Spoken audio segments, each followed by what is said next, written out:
Welcome to the Compact Murders podcast from compacthistories.com, where we take a look at real murder cases, assassinations, and serial killers in short, bite-sized episodes. This is episode 67, The Murder of Mary Jane Kelly. Mary Jane Kelly remains the most elusive figure among the victims of the Whitechapel murders, not because her death is unclear, but because her life is so difficult to pin down. Even her name may not have been her own. Most contemporary sources referred to her as Mary Jane Kelly, though she was also known as Marie Jeanette Kelly and possibly Mary Ann Kelly. This uncertainty has shaped every attempt to reconstruct who she was before she became part of one of history's most notorious crime series. Kelly was likely born around 1863, possibly in Ireland, though claims that she came from Limerick or Wales cannot be conclusively verified. By the mid-1880s, she was living in London's East End, an area defined by overcrowding, poverty and unstable employment. Unlike several of the other victims associated with Jack the Ripper, Kelly was younger and at times appeared to live slightly more comfortably. She had her own rented room rather than relying solely on lodging houses or casual shelter. That room was number 13 Miller's Court, a small single-room dwelling off Dorset Street in Spitalfields, one of the most deprived streets in Victorian London. Kelly paid rent directly to her landlord, John McCarthy, a detail that set her apart from many women in similar circumstances. However, this fragile stability depended on inconsistent income. Much of it derived from sex work and was easily disrupted by illness, debt or drinking. Contemporary accounts describe Kelly as attractive, with fair hair and a manner that stood out even in the crowded streets of Whitechapel. She was known to sing popular songs and to socialise freely in local public houses. Her relationships were often unstable. At the time of her death, she was living intermittently with a man named Joseph Barnett, a fish porter who had separated from her shortly before the murder, but remained in contact. Kelly's life reflected the precarious balance faced by many women in the East End. Periods of relative security were punctuated by sudden decline. When money ran out, rent fell into arrears and options narrowed quickly. The social safety net was minimal and respectability was easily lost. By the autumn of 1888, Whitechapel was already gripped by fear. A series of murders had transformed everyday survival into something far more dangerous.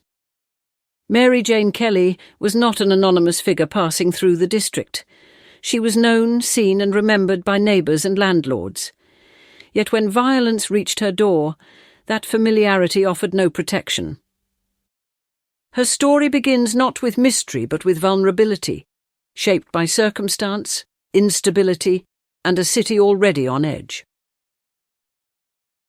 By the time Mary Jane Kelly was murdered, Whitechapel and Spitalfields were already living under the shadow of a killer the press had named Jack the Ripper.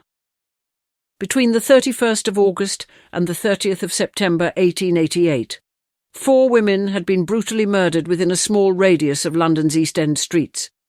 The pattern was clear enough to terrify residents, yet elusive enough to defeat police. Each killing deepened the sense that ordinary rules no longer applied after dark. Spitalfields in 1888 was a district defined by extreme poverty and constant movement.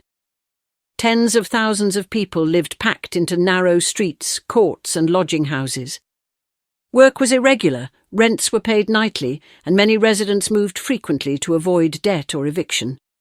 For women dependent on casual labour or sex work, the streets were both workplace and risk, made more dangerous by alcohol, exhaustion and desperation.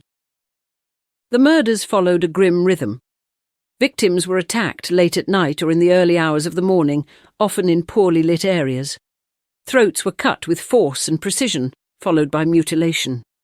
The violence appeared sudden, intimate and purposeful. Newspapers published lurid details, fueling panic and speculation. Police patrols increased, but reassurance was thin. The killer struck and vanished with ease. Mary Jane Kelly occupied an uneasy position within this context. Unlike earlier victims who were attacked in public spaces or semi-public yards, Kelly lived indoors, behind a locked door. That distinction mattered. Many residents believed that staying inside, even in a single rented room, offered protection. The previous murders had reinforced that belief. The streets were dangerous. Walls were safety. Police efforts intensified throughout September. Suspects were questioned and released. Witnesses came forward with contradictory accounts. Vigilance committees formed, sometimes tipping into mob suspicion. Despite the activity, the killings continued. By early October, the murders suddenly stopped, leaving uncertainty rather than relief. Some hoped the killer had moved on or been arrested quietly. Others feared he was waiting. In this atmosphere, fear became routine. People adapted by sleeping in shifts, sharing rooms or avoiding certain streets altogether. Public houses emptied earlier. Rumours and warnings dominated conversations. Yet daily life continued because it had to. Mary Jane Kelly lived at the centre of this tension. She was not unaware of the danger. She discussed the murders openly and altered her habits when she could. Still, poverty and circumstance limited choice.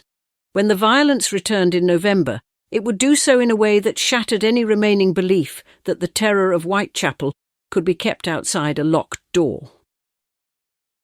On Thursday, the 8th of November 1888, Mary Jane Kelly spent the evening moving between familiar places in Spitalfields, her routine shaped by debt, drink, and the search for money to cover her rent. That afternoon, her landlord, John McCarthy, had warned her that she was in arrears and needed to pay by the following day. Kelly acknowledged the debt and said she would find the money. Early in the evening, Kelly was seen in Commercial Street, where she encountered Joseph Barnett, the former partner who had moved out of 13 Miller's Court 2 weeks earlier. They spoke briefly and amicably. Barnett later stated that Kelly appeared sober and in good spirits. He left her around 7:45 p.m, walking back to his lodgings. This was the last confirmed sighting of her by someone known to her well. Later that night, Kelly was seen at the Britannia public house on Dorset Street, drinking and singing. Witnesses described her as relaxed and social, a woman familiar to the regulars. At approximately 11:45 p.m, she was observed leaving the pub in the company of a man described as well-dressed, wearing a dark coat and carrying a small parcel. The pair walked toward Miller's Court together. Shortly after midnight, another resident of Miller's Court, Mary Ann Cox, reported seeing Kelly return to her room with a man matching a similar description. Cox heard Kelly singing inside the room for some time afterwards, a detail that would later take on grim significance. The singing stopped sometime after 1 a.m. No disturbance was reported. In the early hours of Friday, the 9th of November, rain fell steadily over Spitalfields. The narrow passage into Miller's Court remained quiet. No cries for help were heard. No neighbours reported raised voices or sounds of struggle. Behind the door of room 13, whatever occurred happened unseen. By morning, Kelly had failed to pay her rent or respond to knocks at her door. Concern grew slowly, rather than urgently, shaped by familiarity with missed mornings and late nights. When attempts were made to look inside her room, the ordinary worries of debt and absence would give way to the most brutal discovery of the entire Whitechapel series. The final night at Miller's Court passed without alarm, a sequence of routine encounters and small decisions that ended in silence, and then in something far worse. Shortly after 10:45 a.m. on Friday, the 9th of November 1888, Mary Jane Kelly's landlord, John McCarthy, sent his assistant Thomas Bowyer to collect the overdue rent at number 13 Miller's Court. When Bowyer received no response to repeated knocks, he peered through the broken window pane beside the door, pushing aside the curtain. What he saw was so shocking that he ran immediately to the police station in Commercial Street. The room was small, measuring roughly 12 feet square, sparsely furnished, and lit only by daylight filtering through the window. Kelly's body lay on the bed, or rather, what remained of it. The violence inflicted on her far exceeded anything seen in the previous Whitechapel murders. Her face was mutilated beyond recognition, her throat severed down to the spine, and her body extensively disemboweled. Organs had been removed and placed deliberately around the bed, suggesting time, privacy, and intent. Unlike earlier victims, Kelly had been killed inside behind a closed door. This mattered deeply to investigators. The confined space allowed the killer to act without fear of interruption, and the extent of mutilation indicated that he remained in the room for a prolonged period after death. Blood spatter on the walls, bed and floor suggested that the attack had begun while Kelly was lying down, likely asleep, or at least in a vulnerable position. The condition of the room added to the horror. Clothes had been burned in the fireplace, possibly to provide light or destroy evidence.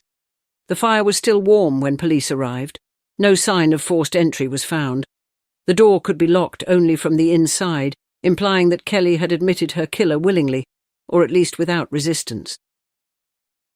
Dr. Thomas Bond, who later examined the body, concluded that the murder had taken place sometime between 1 a.m. and 8 a.m.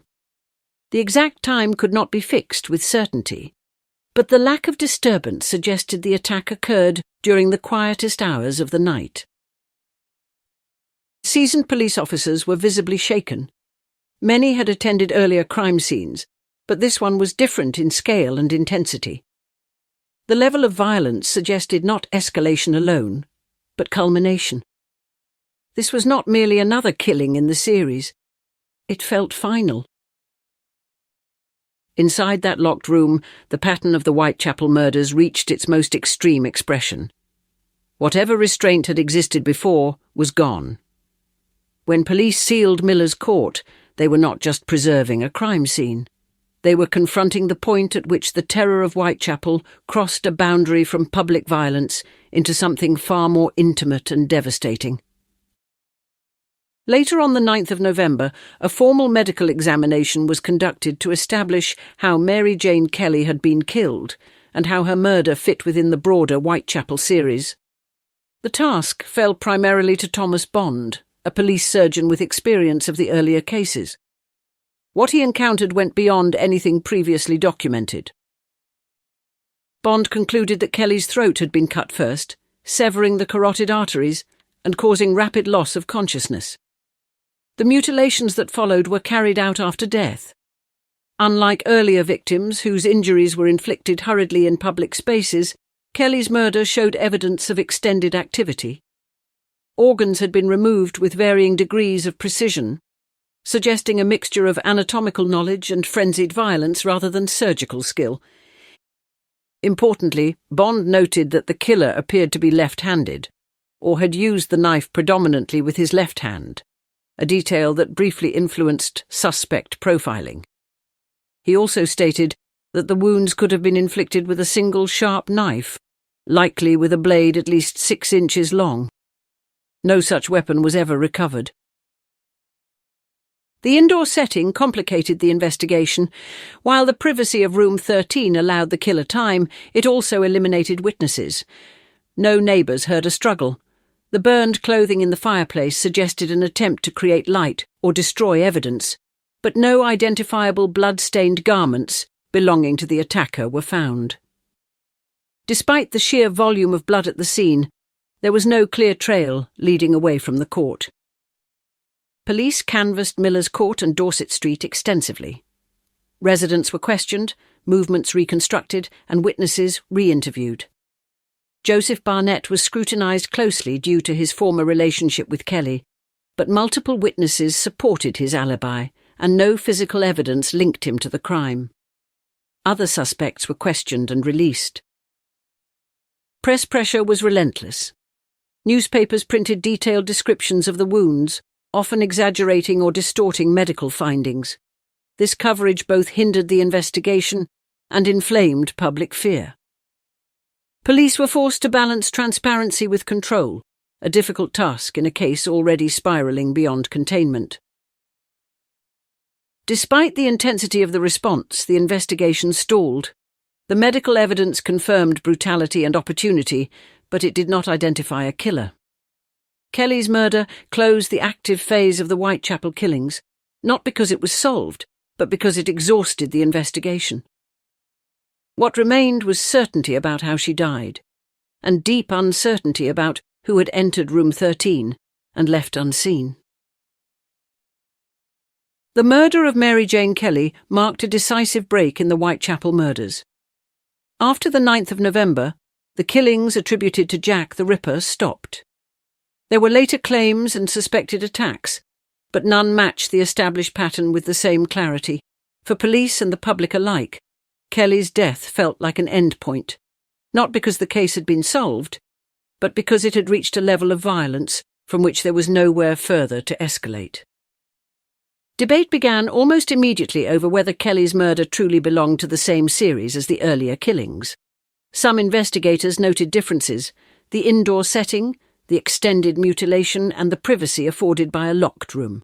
Others argued that these differences were precisely the point. Given time and safety, the killer had revealed the full extent of his intent.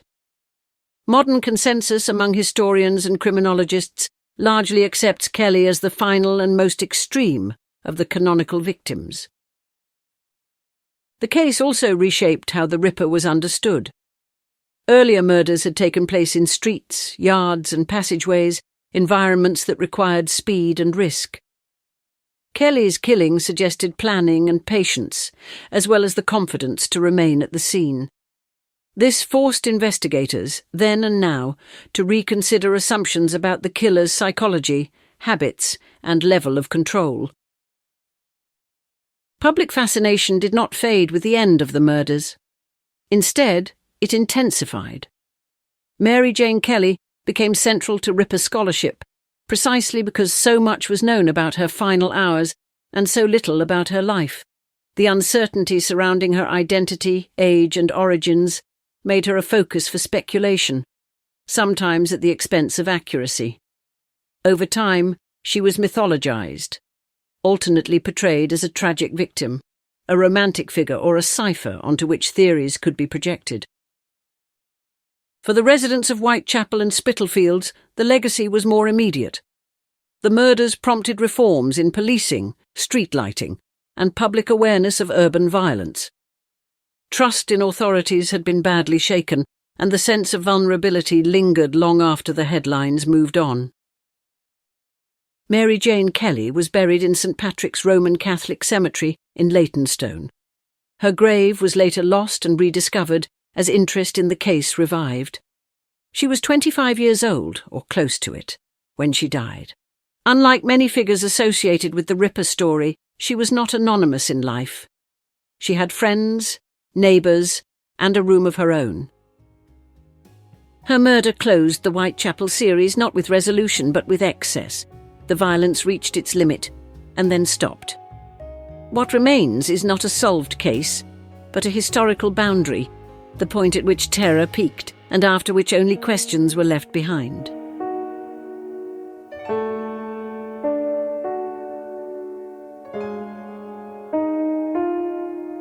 That brings us to the end of this episode of Compact Murder, part of the Compact Histories Network.